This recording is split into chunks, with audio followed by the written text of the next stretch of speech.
नमस्कार, आप देख रहे हैं दैनिक सवेरा। मैं हूं आपके साथ सृष्टि शर्मा। इस बुलेटिन में हम बात करेंगे तमाम बड़ी खबरों को लेकर। दिन भर में क्या कुछ हिमाचल में हुआ है, हिमाचल की राजनीति में क्या आज विशेष रहा है, इसको लेकर भी इस बुलेटिन में हम आपसे चर्चा करेंगे।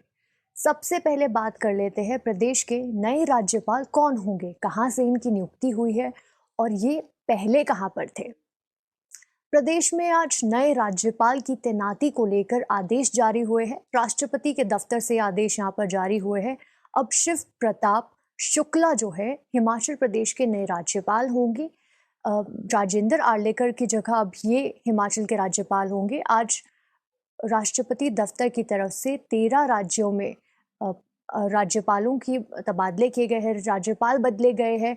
यहाँ पर जो हिमाचल के पहले राज्यपाल थे राजेंद्र आर्लेकर, उनको बिहार का राज्यपाल बना दिया गया है और उनके स्थान पर शिव प्रताप शुक्ला अब हिमाचल के नए राज्यपाल होंगे।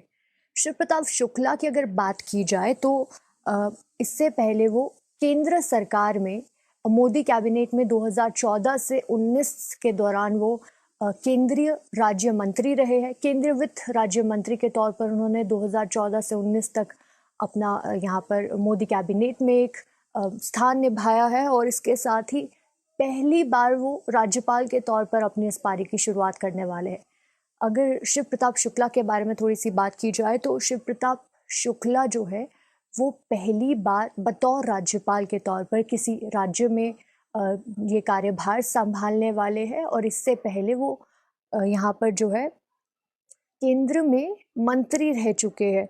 और जो शिव प्रताप शुक्ला है वो यूपी से संबंध रखते हैं और यहाँ पर वो पहली बार बतौर राज्यपाल के तौर पर हिमाचल में कार्यभार संभालने वाले हैं। उनके राज्यपाल बनने पर मुख्यमंत्री सुखविंदर सिंह सुक्खू ने उन्हें बधाई दी है। डिप्टी सीएम मुकेश अग्निहोत्री और नेता प्रतिपक्ष जयराम ठाकुर ने भी नए राज्यपाल की नियुक्ति पर यहाँ पर बधाई जो है यहाँ पर दी है और जल्दी यहाँ पर उनके द्वारा यहाँ पर कार्यभार जो है वो भी संभाला जाएगा। अगली खबर का रुख करते हैं कि प्रदेश में कहाँ पर भीषण अग्निकांड हुआ है। मामला जो है शिमला का है। शिमला में सीएम के ऑफिशियल रेजिडेंस के पास एक लकड़ी के मकान में आज सुबह आग लग गई। आग जलने की घटना का पता चलते ही यहाँ पर फायर ब्रिगेड की टीम द्वारा पहुंची गई और उनके द्वारा आग को 2 घंटे की मशक्कत के बाद यहाँ पर रोक दिया गया। लेकिन इस पूरी घटना में कोई जानी नुकसान नहीं हुआ है क्योंकि उस घर में ये बताया जा रहा है कि कोई व्यक्ति नहीं रहता था, लेकिन लकड़ी का ये पूरा मकान था जो कि आग की चपेट में आ गया और यहाँ पर ये पूरा का पूरा मकान यहाँ पर जल गया है। पुलिस द्वारा ये जानकारी दी गई है कि किसी अज्ञात व्यक्ति के द्वारा फायर ब्रिगेड को यहाँ पर कॉल किया गया था और बताया गया था कि लकड़ी के एक घर में जो है आग लग चुकी है और इस घर के ये जो लकड़ी का पूरी पुरानी बिल्डिंग थी इसके पास ही कुछ दूरी पे सीएम का नया जो ऑफिशियल आवास है वो यहाँ पर मौजूद है। हालांकि कोई भी जानी नुकसान यहाँ पर नहीं देखा गया है, लेकिन मकान जो है पूरा जलकर यहाँ पर राख हो गया है। आपको बता दें कि सड़क के दूसरी तरफ जो है यहाँ पर सीएम का ऑफिशियल रेजिडेंस है। हालांकि ये जो मकान जिसमें आज आग लगी है वो सड़क से ऊपर की तरफ को है, जो सीएम मकान से सड़क के दूसरी तरफ पे है। लेकिन इस आग को ज़रूर यहाँ पर काबू पा लिया गया और बड़ी मशक्क़त के बाद पुलिस और फायर ब्रिगेड की टीम द्वारा इस आग पर काबू पा लिया गया। लेकिन यहाँ पर अभी इन कारणों का पता लगाने की कोशिश की जा रही है कि आग किस वजह से लगी थी। हालांकि कोई भी जानी नुकसान यहाँ पर नहीं हुआ है। अगली खबर का रुख करते हैं कि प्रदेश में भूस्खलन के चलते कौन सा मार्ग अवरुद्ध हो गया था। प्रदेश में आए दिनों भूस्खलन के मामले सामने आ रहे हैं। आज जो मामला है वो नेशनल हाईवे 3 मंडी के पास जो सड़क है 7 मील के पास भूस्खलन के चलते राष्ट्रीय राज्य मार्ग जो है वो अवरुद्ध हो गया था। NH 3 में 7 मील के पास भूस्खलन के चलते यहाँ पर जो है सड़क जो है अवरुद्ध हो गई थी और कुछ काफ़ी घंटों के लिए ट्रैफिक जो है यहाँ पर रोक दिया गया था। हालांकि पुलिस और प्रशासन की टीमों के द्वारा यहाँ पर पूरी कोशिश की गई और अब जो है ये मार्ग जो है वाहनों की आवाजाही के लिए खोल दिया गया है। इससे पहले पुलिस प्रशासन द्वारा भी लोगों को यही कहा गया था कि अगर वो सफ़र कर रहे हैं तो बाय कटौला वो यहाँ पर जो है वाहनों की आवाजाही को बाय कटौला उन्होंने डाइवर्ट कर दिया था। हालांकि अब इस मार्ग को खोल दिया गया है। भूस्खलन के चलते 7 मील के पास यहाँ पर ये मार्ग अवरुद्ध हो गया था। आए दिन सड़क कार्य के चलते यहाँ पर ये जो मार्ग है यहाँ पर, क्योंकि पहाड़ की कटाई की जा रही है सड़क निर्माण के लिए, एनएच का कार्य वहाँ पर चल रहा है और आए दिन इस तरह की घटनाएं जो है यहाँ पर सामने आ रही है, जिसके कारण लोगों को भी बेहद मुश्किल का सामना यहाँ पर करना पड़ रहा है। अगली खबर का रुख करते हैं कि सीमेंट फैक्ट्री विवाद जो प्रदेश के लिए एक बहुत ही बड़ी समस्या बना हुआ है, इस विवाद में अब क्या नया मोड़ आया है। सीमेंट फैक्ट्री विवाद के चलते जहां पर ट्रक ऑपरेटरों और सीमेंट कंपनियों के बीच में अभी तक बात नहीं बन पाई है, माल भाड़े को लेकर जो विवाद चल रहा है उसमें सरकार ने भी काफ़ी सारी बैठकें करके कोशिश की थी मध्यस्थता करने की, विवाद को सुलझाने की। हालांकि अभी तक कोई भी एकमत इस विवाद को लेकर नहीं बन पाया है, क्योंकि सीमेंट कंपनियां जो है अडानी ग्रुप की, एसीसी और अंबुजा, उनके द्वारा यहाँ पर कोई भी प्रतिक्रिया अभी तक नहीं दी गई थी और जो ट्रक ऑपरेटर है वो माल भाड़े को बढ़ाने को लेकर लगातार यहाँ पर जो है एक आग्रह कर रहे थे। लेकिन इस विवाद में अब एक नया मोड़ सामने आ गया है। अल्ट्राटेक कंपनी ने यहाँ पर इस विवाद के चलते ट्रक ऑपरेटरों के समर्थन में यहाँ पर उतरी है।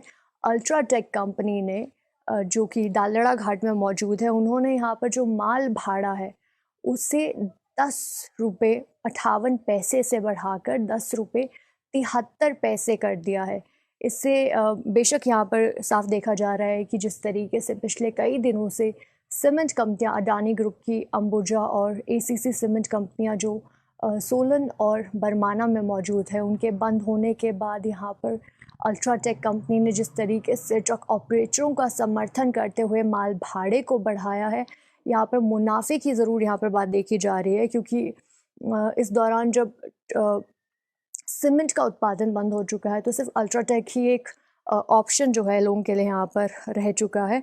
इस माल भाड़े को बढ़ाकर उन्होंने ट्रक ऑपरेटरों का समर्थन किया है। हालांकि सरकार भी लगातार कोशिशें कर रही है, बैठकें यहाँ पर की गई है ट्रक ऑपरेटरों से, लेकिन कोई भी यहाँ पर सल्यूशन अभी तक नहीं निकल पाया है।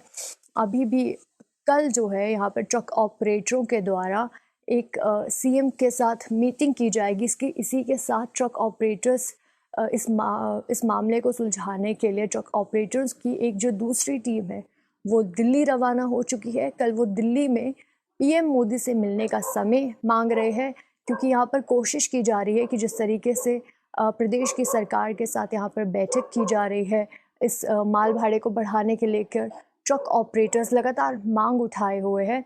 उसी के साथ अब कल एक बैठक, ये जो 2 कमेटीज़ बनाई गई है ट्रक ऑपरेटर्स के द्वारा, एक कल यहाँ पर शिमला में सीएम के साथ मुलाकात करेगी और दूसरी जो इनकी कमेटी के सदस्य है वो दिल्ली रवाना हो चुके हैं। वो प्रधानमंत्री के साथ मिलने की कोशिश कर रहे हो और इस मामले को लेकर प्रधानमंत्री को इसमें मध्यस्थता करने के लिए, एक सल्यूशन देने के लिए यहाँ पर ये मुलाकात की जाएगी। इसी के साथ यहाँ पर लगातार, क्योंकि ट्रक ऑपरेटर्स द्वारा ये भी मांग की गई है कि जिस तरीके से प्रदेश की सरकार बैठकें यहाँ पर बुला रही है ट्रक ऑपरेटर्स के साथ, लेकिन अगली बैठक में अंबुजा और एसीसी कंपनी के जो प्रबंधक है उनको भी बैठक में बुलाया जाए, ताकि साथ में बैठ के एक सल्यूशन यहाँ पर ज़रूर निकाला जाए। क्योंकि 18 दिसंबर से ये फैक्ट्रियाँ बंद है, जिसकी वजह से फैक्ट्रियों को तो नुकसान हो ही रहा है, इसके साथ ही ट्रक ऑपरेटरों को भी खासा नुकसान यहाँ पर झेलना पड़ रहा है। अब इस विवाद को सुलझाने के लिए क्योंकि कई सारी कमेटियां बनाई गई थी, कई सारी बैठकों का दौर यहाँ पर किया गया था, लेकिन कल ये अलग अलग बैठकों के अलावा एक कंबाइंड बैठक की बात यहाँ पर ट्रक ऑपरेटरों ने रखी है। अब देखना ये होगा कि इस विवाद में अब आगे क्या होता है, क्योंकि ये बैठक के बाद क्या ये विवाद सुलझता है या फिर क्या सल्यूशन यहाँ पर निकलता है, ये देखना बेहद अहम रहेगा। अगली खबर का रुख करते हैं कि प्रदेश में स्कूल कब से खुलने वाले हैं। प्रदेश में सभी स्कूल 13 फरवरी यानी कि सोमवार से खुलने वाले हैं। प्रदेश में विंटर वेकेशंस के बाद अब सरकारी और निजी स्कूल यहाँ पर खुलने वाले हैं। हालांकि नर्सरी से लेकर 5वीं तक की जो कक्षाएं हैं उनके लिए कल से स्कूल खोल दिए जाएंगे और इसके साथ ही इस दौरान स्कूलों में जो है बायोमेट्रिक अटेंडेंस को लेकर भी अध्यापकों के बायोमेट्रिक अटेंडेंस को लेकर भी खासे इंतज़ाम यहाँ पर स्कूल प्रशासन द्वारा कर दिए गए। आपको मैं ये भी बता दूं कि ये जो कल से स्कूल्स खुल जाएंगे क्योंकि अभी वेकेशंस के बाद ये स्कूल्स खोले जाएंगे और इसमें इसके दौरान जो कक्षाएं हैं, जो 8वीं की कक्षा है उसके विद्यार्थियों को भी स्कूल ज़रूर यहाँ पर बुलाया गया है क्योंकि बोर्ड की परीक्षाएं होने वाली है, उसको लेकर भी इन्हें अभी स्कूल बुलाया गया है और इसके बाद जो अगली कक्षाओं के लिए एडमिशन्स है वो भी यहाँ पर शुरू कर दिए गए हैं। कल से प्रदेश के सभी स्कूल्स खुलने वाले हैं और स्कूल में जो रौनक है वो फिर से लौटने वाली है। अगली खबर का रुख करते हैं कि प्रदेश में मौसम जो है वो कैसा रहने वाला है। बीते दिनों की बात की जाए तो बीते 2 दिनों से प्रदेश में मौसम बेहद ख़राब बना हुआ है और यहाँ पर बर्फ़बारी के बाद ठंड बहुत ज़्यादा बढ़ चुकी है। प्रदेश के ऊंचाई वाले इलाकों में जहाँ पर पिछले बीते 2 दिनों से बर्फ़बारी का दौर जारी है, वहीं मैदानी क्षेत्रों में बारिश के कारण भी जो मौसम बदलने के कारण तापमान में गिरावट यहाँ पर दर्ज की गई है। प्रदेश के 6 जिलों में 6 शहरों में जो है तापमान माइनस में चला गया है। इसमें कुफरी, कल्पा, डलहौजी और केलोंग जो है, नारकंडा, इन क्षेत्रों में जो है तापमान माइनस में चला गया है और इसके साथ ही प्रदेश के बाकी इलाकों में तापमान में 2 से 8 डिग्री की गिरावट यहाँ पर दर्ज की गई है, जिसके कारण प्रदेश भर में मौसम बदलने की वजह से तापमान नीचे गिरने की वजह से ठंड जो है फिर से यहाँ पर बढ़ चुकी है। हालांकि मौसम विभाग की बात करें तो मौसम विभाग द्वारा प्रदेश में अब अगले 4 दिनों तक मौसम साफ रहने को लेकर बात कही गई है। मौसम विभाग द्वारा अनुमान लगाया गया है कि 17 फरवरी से प्रदेश का मौसम फिर से बदल सकता है।